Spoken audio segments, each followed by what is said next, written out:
Welcome to the SubSummit podcast. Real conversations with the operators scaling subscription, membership, and recurring revenue in today's commerce landscape.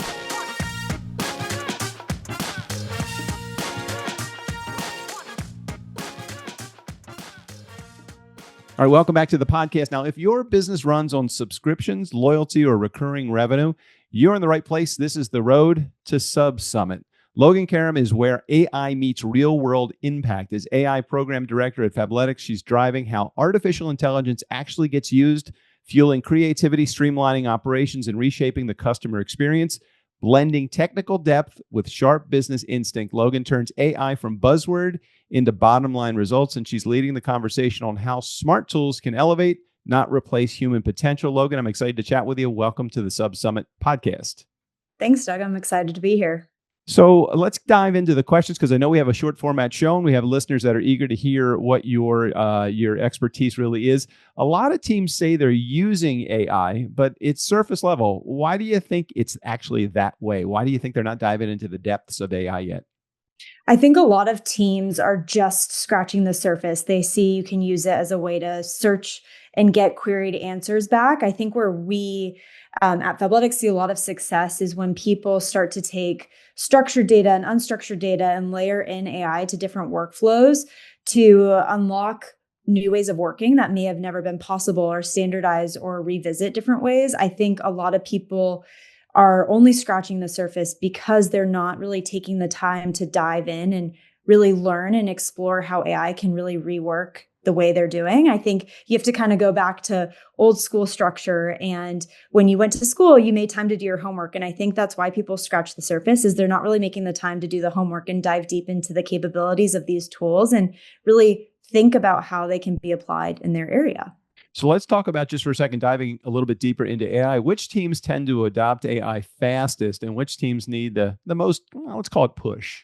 Yeah, I think it varies by business. I think for what I see when I talk to a lot of different retailers in this space is the teams that are super curious, they're willing to get hands-on, they're okay with failing, building fast and quick, and also having really strong leadership presence.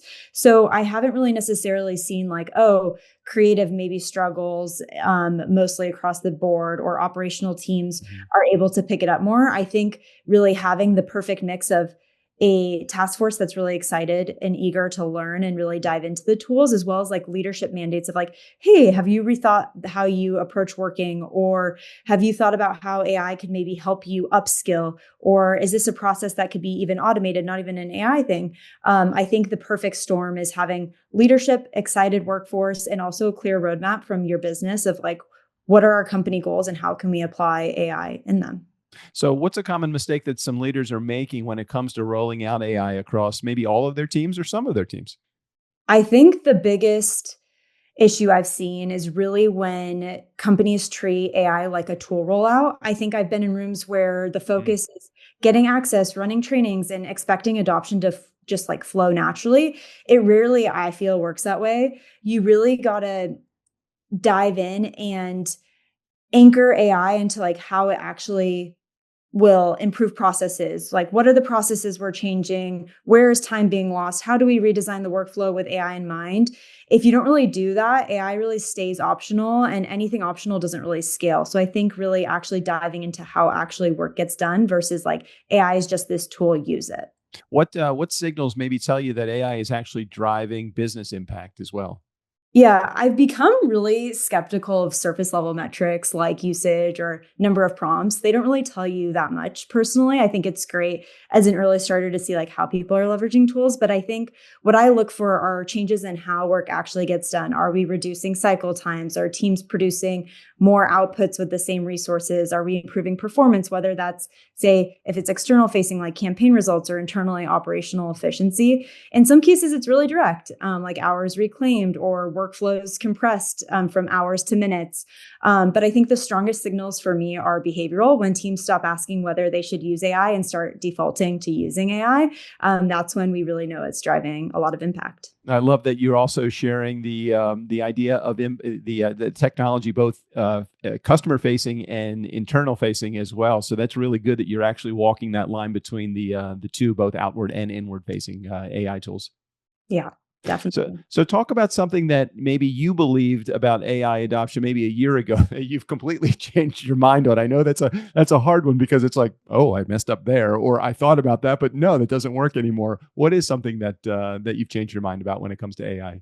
It's so funny. I think I change my mind now every hour. I feel like AI is moving so fast, but like a year ago, I really believed that if we gave people access and trained them well, adoption would kind of flow naturally. I think that seemed to make a lot of sense. But what I've really seen that it's the knowledge that doesn't translate into behavior. Even highly capable teams fall back into existing workflows if nothing structurally changes. So my thinking has really shifted from adoption is not just an educational problem, but it's a design problem. You have to really change how the work actually happens. And there's a lot of work that goes into that. Yeah, I love that you said that, and I think that internally your team is the customer, so you actually have to make them feel comfortable with the workflow as well. So that's one of the biggest challenges I think, especially if you have for a team that might be a little on the older side versus younger side. Younger tends to adopt things like this a little bit easier, but we'll get into that later, I'm sure. Yes. Yeah. No, totally agree. What are organizations underestimating about AI right now? I think one thing I've noticed is how much impact individual power users are having with like AI. And I think for like us, for example, we have a lot of AI champions and we have like our power players and we have our AI builders. And in almost every team, there are a few people who go deeper than everyone else. I think at any company, I feel like I hear this across the board and Mhm. they start rethinking how they approach their work. And it's not just using AI for small tasks. And so I think going back to the question of like, what are people not thinking about AI? It's like the power of individuals and how that can widespread of like using these tools. I think over time, the patterns really spread, and we've had a lot of success with like different power users within the business and how they influence how people operate. I think that's one. The second thing I think is security. I think people with AI are not fully thinking about all the security measures. And I think we're doing a really good job of, okay, if we're going to roll out this tool, like how do we securely enable people so that they're not like either maybe getting hacked or putting data out there. So I think anyone that's approaching AI, think with a security lens and really partner with your IT and security team is really important and critical right now. Let's talk about your upcoming session at SubSummit this May, just around the corner now. Wow, we're recording this in April, and your session's coming up in less than a month. When someone walks out of your session, what's one shift in thinking that you want them to possibly leave with, and maybe lead with? Do you remember the title of your session itself? Yeah, I think we have really made a great playbook. And I think a lot of people get value from really just hearing real wins and how we've had a lot of success with even small things. I think, again, to the point of AI isn't just a tool. We look at it as not a technology problem, but a employee enablement opportunity and bringing people along. So I think if people walk away with one thing, it's rethinking how work gets done and how you enable your employees to be really successful in this new era of technology. So Logan's session is called Inside Fabletics Playbook, Driving AI Adoption, not just innovation. I know that you want to be a part of that session. For those of you that are listening to this, we're excited that you've been trailing along with us every episode that we've brought out to you. Who needs to be in that room for this conversation in Kansas City, Logan? What's your best shot at that? Yeah, I think it's really a mix. I think if you're a leader who's setting direction and trying to remove friction to the operators who are actually owning workflows and anyone that's really curious and excited and sees that they want to be an AI leader in their business, anyone can do it. It just takes someone stepping up to the plate.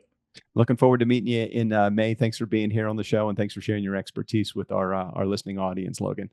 Looking forward to it. Thanks, Doug. Logan's is just one of the voices shaping the future of subscription. Come meet Logan in person at SubSummit in Kansas City. For more information on how to attend, check the link in the show notes. Talk to you soon.